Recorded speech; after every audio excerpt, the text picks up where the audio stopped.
थांखिया बेनो जिहेतु जों नुबोगासिनो गोबाव समनिफ्रायनो बिपिएफनि जायफोर दैदेनगिरिफोर बिसोर बुंगासिनो बिपिएफआव हाबनाय लोगो लोगो स्करपिअ मोनो गारि मोनो बलेर' मोनो दा बिसोरनि थांखिया समाज सिबिनाय रायजो सिबिनाय समाजनि खामानि नङा थ' बिसोरनि बेबायदि खामानिखौ नुनानै दिनै आं इउपिपिएलआव गावनि गोसो जानानै दिनै जयनिं जाफैबाय आरो इउपिपिएलआव हाबनानै आंनि थांखिया बेनो समाजनि खामानि मावनाय रायजोनि मोजां खामानि मावनाय बेफोर थांखि लानानै दिनै आङो इउपिपिएलआव गावनि गोसोजोंनो हाबफैबाय। नोंथाङा दानि एसे फंनैसो खोथा बुंबाय बिपिएफनि माखासे आदर्शखौ मोजां मोनाखैब्ला बै बिपिएफ लाइमोननि दैदेनखौ मोजां मोनाखै मानि थाखाय मोजां मोनाखै? बिथांमोननि दैदेनगिरि माखासे दैदेनगिरिफ्रा जायफोरनाखि एसे बिसिनि दुगागिरि देखायनायखौ गावसोर देरहानाय लोगो लोगो मास मोनबायानो जायाखै बिनि लोगो लोगो गावसोर गारि लानानै देखायनाय गावसोरना दाख्लैसो बिक्रम दैमारिया मोनसे मिडियाआव बुंदों बिपिएफआव हाबनाय लोगो लोगो गावसोरना स्करपिअ बलेर' बेबो मोनजोब्बाय होननानै दा जायफोर दैदेनगिरिफ्रा इउपिपिएलआव गारनानै बिपिएफआव थांदों बिथांमोनाबो गावसोरनि लाबनि थाखायसो गावसोर माबा मोनसे मोनगोन साननानैसो बिसोर थांदों बिसोरो समाजनि बा रायजोनि थाखाय जेबो सानाखै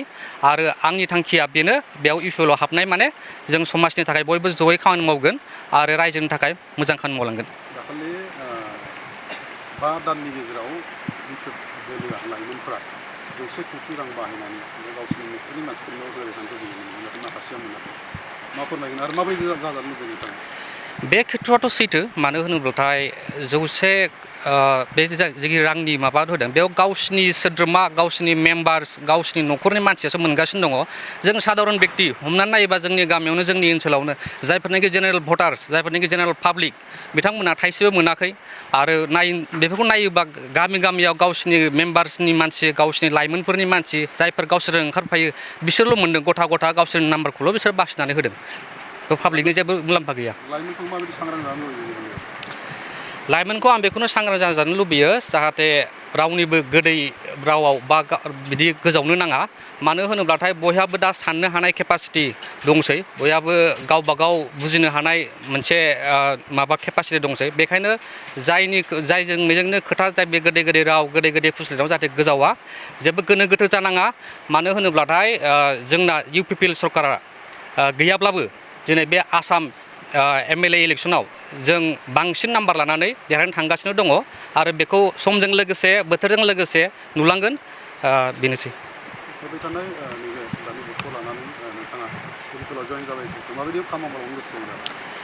आंनि मेन उद्देश्य इउपिपिएलआव जयेन जानायनि मेन उद्देश्यआनो जादों आं सिगाङाव बुंखाबाय रायजो राजानि मोजां खामानि मावनाय समाज सिबिनाय जाहाथे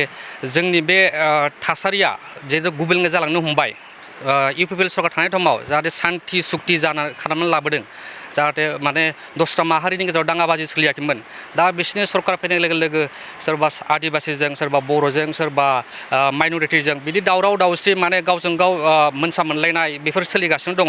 थ' जोंनि बे इउपिपिएल सरकार फैफिनोब्ला नेक्स्ट टाइमाव थ' जोंनि बे फार्स्ट जोंनि माबायानो जाहाथे जों